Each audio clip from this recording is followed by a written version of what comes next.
সুপ্রিয় দর্শক, আসসালামু আলাইকুম। আপনাদের সবাইকে স্বাগত জানাচ্ছি এখনকার আলোচনায়। আপনাদের সঙ্গে আছি আমি সিরাজুল ইসলাম। দর্শক, অনেক অনেক গুরুত্বপূর্ণ খবর আছে। সবচেয়ে মজার এবং ইন্টারেস্টিং খবর হচ্ছে মার্কিন প্রেসিডেন্ট ডোনাল্ড ট্রাম্প ইরানের কাছে ক্ষতিপূরণ দাবি করেছেন। তিনি বলেছেন যুদ্ধ এবং যে সমস্ত মানুষকে হত্যা করেছে ইরান তাদের জন্য ক্ষতিপূরণ দিতে হবে। একই সাথে তিনি দাবি করেছেন হরমুজ প্রণালী খোলা আছে। এদিকে মার্কিন প্রেসিডেন্ট ডোনাল্ড ট্রাম্প যখন দাবি করছেন যে হরমুজ প্রণালী খোলা আছে এবং ইরানকে ক্ষতিপূরণ দিতে হবে, তখন মার্কিন সিনেটের বিরোধী দলীয় নেতা চাক শুমার তিনি বলেছেন ডোনাল্ড ট্রাম্প যে যুদ্ধ শুরু করেছেন সেই যুদ্ধ হচ্ছে অবৈধ যুদ্ধ এবং অনুমোদনহীন যুদ্ধ। এই অবৈধ যুদ্ধ বন্ধ করতে হবে এবং এই অবৈধ যুদ্ধে মার্কিন প্রেসিডেন্ট ডোনাল্ড ট্রাম্প হেরে যাচ্ছেন। তিনি ডোনাল্ড ট্রাম্পকে এই যুদ্ধের জন্য আরও বেশ কিছু ব্যাপারে একেবারে সরাসরি দায়ী করেছেন। মার্কিন প্রেসিডেন্ট যখন ইরানের কাছে ক্ষতিপূরণ দাবি করছেন, তার মানে দাঁড়াচ্ছে যে হরমুজ প্রণালী খোলার ব্যাপারে আমেরিকা এবং ইরানের ভেতরে যে চুক্তির কথাবার্তা হচ্ছিল, ডোনাল্ড ট্রাম্প দাবি করছিলেন যে চুক্তি হয়ে যাচ্ছে, সেই চুক্তির সম্ভাবনা খুব ক্ষীণ হয়ে আসছে, এটা পরিষ্কার বোঝা যাচ্ছে।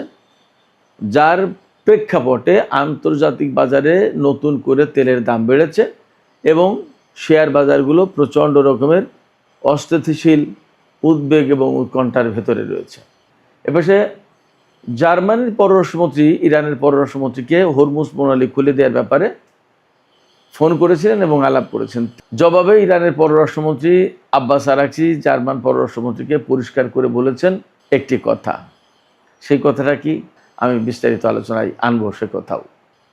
সুপ্রিয় দর্শক, এই বিষয়গুলো নিয়ে আমরা আজকের ভিডিওতে বিস্তারিত কথা বলবো। আশা করি খুবই ইন্টারেস্টিং বিষয়গুলো আপনাদের ভালো লাগবে এবং আপনারা শেষ পর্যন্ত সঙ্গে থাকবেন।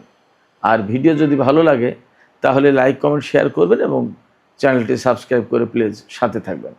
দর্শক, চলুন আমরা বিস্তারিত আলোচনা করি। সর্বপ্রথম আমরা ডোনাল্ড ট্রাম্পের বক্তব্য দিয়েই আলোচনা শুরু করি।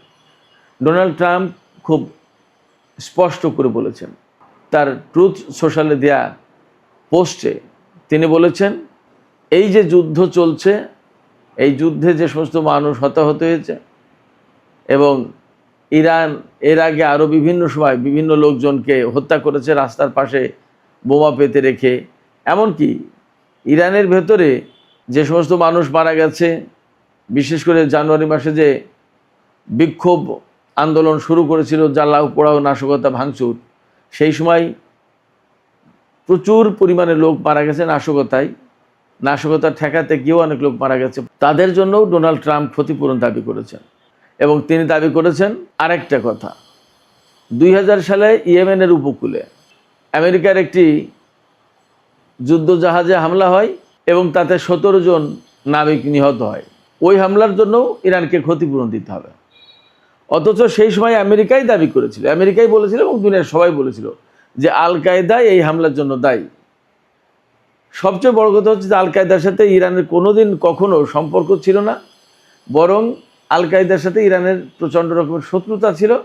আল কায়দা ইরানের যথেষ্ট ক্ষতি করেছে, সেই আল কায়দাকে দায়ী করেছিল মার্কিন প্রশাসন। এখন ডোনাল্ড ট্রাম্প বলছে যে সেই ইউএসএস কোল এই জাহাজে যে হামলা হয়েছিল তার জন্য ইরানকে ক্ষতিপূরণ দিতে হবে।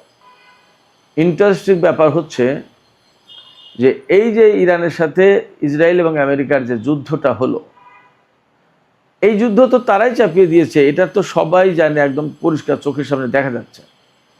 এটা আমাকে বলতে হবে না, এটা সবাই জানে যে আমেরিকা এবং ইসরায়েল ইরানের সাথে যুদ্ধ শুরু করেছে। তার আগে তো ইরানের সাথে আমেরিকার আলোচনা চলছিল, সেই আলোচনা চলার ভেতরেই হামলা চালিয়ে দিল। যখন এই হামলা চালিয়ে দিল তখন যুদ্ধ শুরু হলো এবং ইরান পাল্টা জবাব দেওয়া শুরু করলো। তাই ইরানের পাল্টা জবাবে কিছু লোক তো মারা গেছেই, আমেরিকার সেনা মারা গেছেই। প্রশ্ন হচ্ছে আমেরিকা এবং ইসরায়েল যদি ইরানের উপরে যুদ্ধ চাপিয়ে না দিত তাহলে কি ইরান যুদ্ধ করতে যেত না তো। আর ইসরায়েল এবং আমেরিকার হামলায় ইরানের কত মানুষ মারা গেছে আমরা তো দেখতেই পাচ্ছি। তারা যেখানে যায় সেখানে একদম বিরান ভূমি করে দেয়, মানুষ একদম সাফ করে ফেলে মেরে। গাজাতে হয়েছে, লেবাননে হচ্ছে, ইরাকে হয়েছে, আফগানিস্তানে হয়েছে, সিরিয়ায় হয়েছে, লিবিয়ায় হয়েছে, হয়নি কোথায়, যেখানে গেছে সেখানে। ভিয়েতনামে কত মানুষ মারা গেছে, জাপানে কি করেছে, হিরোশিমা নাগাসাকিতে আমেরিকা। তাদের বৈশিষ্ট্য তো এটা, যুদ্ধের বৈশিষ্ট্য হচ্ছে বিপুল পরিমাণে মানুষ মারো। যেখানে যুদ্ধের জন্য দায়ী তারা, এবং এই তো আমেরিকার সিনেটের যে সংখ্যালঘু দলের নেতা অর্থাৎ বিরোধী দলীয় নেতা চাক শুমার, তিনি কি বলেন, এই যুদ্ধ শুরু করেছেন ডোনাল্ড ট্রাম্প, এবং এইটি চাক শুমার বলছেন এটি অবৈধ যুদ্ধ, অনুমোদনহীন যুদ্ধ, মার্কিন কংগ্রেস থেকে অনুমোদন নেওয়া হয়নি, সেই কারণে অবৈধ যুদ্ধ এটা। এবং তিনি এক্সে দেয়া পোস্টে বলেছেন বারবার, যতটা বাক্য লিখেছেন ততবারই অবৈধ যুদ্ধ বলেছেন, যে এটি অবৈধ যুদ্ধ, এই অবৈধ যুদ্ধ এখনই বন্ধ করা দরকার। ডোনাল্ড ট্রাম্প এই অবৈধ যুদ্ধে হেরে যাচ্ছে, এবং এই অবৈধ যুদ্ধের কারণে আমেরিকার জনগণ ভীষণভাবে কষ্টে পড়েছে, তাদের জীবনযাত্রার ব্যয় বেড়ে গেছে, জিনিসপত্রের দাম বেড়ে গেছে, এবং এই অবৈধ যুদ্ধ আমেরিকার সেনাদের জীবন ঝুঁকির মুখে পড়েছেন।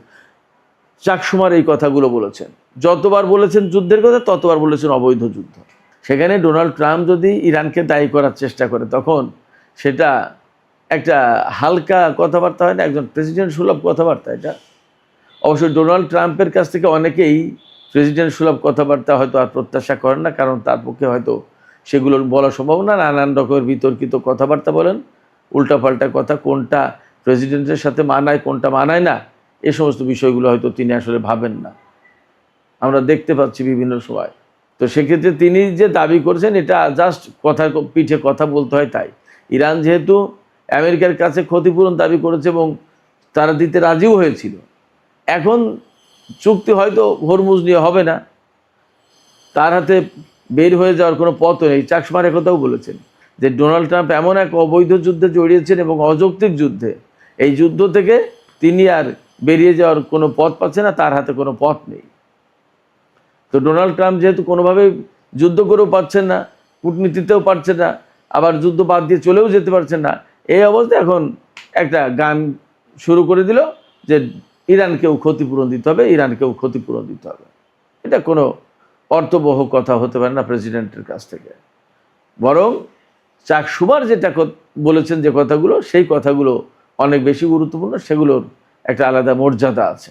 ডোনাল্ড ট্রাম্প একই সাথে বলেছেন হরমুজ প্রণালী খোলা আছে।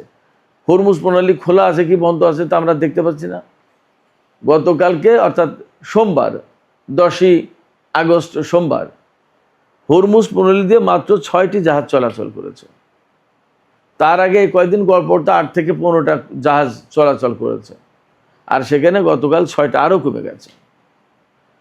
জাহাজ চলাচল কমে যাওয়া মানেই তেল গ্যাস কম যাচ্ছে সারা বিশ্বে। সারা বিশ্ব তো কলাপস করবে, অর্থনৈতিক মন্দা আসলো বলে যা পরিস্থিতি, এবং সারা বিশ্বে জনজীবন একদম মানে বিপন্ন হয়ে যাওয়ার মতো অবস্থা হবে। তো তেল জ্বালানি না থাকলে কি মশকরা নাকি? এরই মধ্যে নতুন করে আবার তেলের দাম বেড়েছে। আজকে এই তেলের দামের খবর হচ্ছে, আমরা মনে হয় গতকাল বা পরশু $84 বলেছিলাম সর্বশেষ, আজকে $88 উপরে চলে গেছে ব্রেন্ট ক্রুডের দাম। আর ওয়েস্ট টেক্সাস ইন্টারমিডিয়েটের দাম $82.52 প্রতি ব্যারেল। তেলের দাম বাড়ছে, জাহাজ চলাচল নেই, এবং আমেরিকা আর ইরানের মধ্যে চুক্তির সম্ভাবনা খুবই ক্ষীণ হয়ে গেল।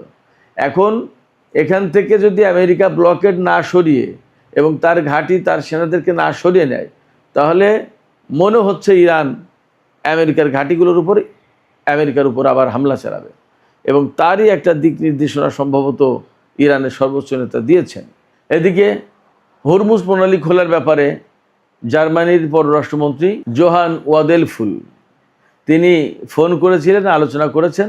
সেখানে আব্বাস আরাকচি একদম সুস্পষ্ট করে বলেছেন, আমেরিকা এবং ইসরায়েল যেহেতু যুদ্ধটা শুরু করেছে, তারা যুদ্ধ চাপিয়ে দিয়েছে, এবং তার কারণেই এই হরমুজ প্রণালী এলাকায়, অর্থাৎ আমেরিকা এবং ইসরায়েলের যুদ্ধের কারণেই হরমুজ প্রণালী এলাকায় নিরাপত্তাহীনতা সৃষ্টি হয়েছে। আমেরিকা এবং ইসরায়েল যখন আগ্রাসন বন্ধ করবে, তখন এই নিরাপত্তাহীনতা চলে যাবে এবং হরমুজ প্রণালী খোলা হবে। তার আগে আসলে খোলার কোনো স্কোপ নেই, সুযোগ নেই। আর যদি আমেরিকার সাথে এই ব্যাপারে আলোচনা করতে হয় বা চুক্তি করতে হয় বা কোনো হরমুজ প্রণালী খোলার কার্যকর ব্যবস্থা করতে হয়, তাহলে আমেরিকাকে আগেই ইসলামাবাদ সমঝোতা স্মারক মেনে চলতে হবে, ওইটা পুনর্বহাল করতে হবে।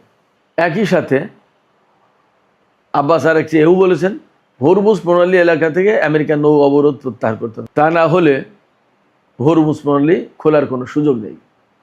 এই ব্যাপারে আব্বাস আরাকচি জার্মান পররাষ্ট্রমন্ত্রীকে আর একটা গুরুত্বপূর্ণ কথা বলেছেন যেহেতু আমেরিকা এবং ইসরায়েলের আগ্রাসনের কারণে হরমুজ প্রণালী এলাকায় এই নিরাপত্তাহীনতা সৃষ্টি হয়েছে এবং হরমুজ প্রণালী এলাকা বন্ধ হয়েছে, সেক্ষেত্রে আন্তর্জাতিক সম্প্রদায়ের উচিত এই যুদ্ধের জন্য আমেরিকাকে দায়ী করা এবং তার উপর চাপ সৃষ্টি করা যাতে হরমুজ প্রণালী এলাকা থেকে নৌ অবরোধ তুলে নেয়। তো সুপ্রিয় দর্শক, এখনকার আলোচনা এখানে শেষ করতে চাইছি। আলোচনা শেষের আগে আমি আপনাদের কাছে জানতে চাই, ডোনাল্ড ট্রাম্প যে বললেন যে ইরানকে ক্ষতিপূরণ দিতে হবে, এটা কি শুধুই মাত্র কথার কথা নাকি আসলে এই কেন্দ্রিক কোনো চাপ সৃষ্টি করতে পারে এবং এক ধরনের জটিলতা সৃষ্টির চেষ্টা করছেন মার্কিন প্রেসিডেন্ট ডোনাল্ড ট্রাম্প? আপনাদের কি মনে হয়? এবং এই কথা বলে কি তিনি ইরানের যে দাবি, ক্ষতিপূরণের দাবি, সেই দাবিকে আরও একটু হালকা করে দেওয়ার চেষ্টা করছেন কিনা? আপনাদের মতামত জানিয়ে কমেন্টে লিখতে পারেন। আর ভিডিও ভালো লাগলে লাইক, কমেন্ট, শেয়ার করুন এবং চ্যানেলটি সাবস্ক্রাইব করে সাথেই থাকুন। দর্শক, এখনকার আলোচনা এখানে শেষ করতে চাইছি। আপনারা সবাই অনেক অনেক ভালো থাকুন। আল্লাহ হাফেজ।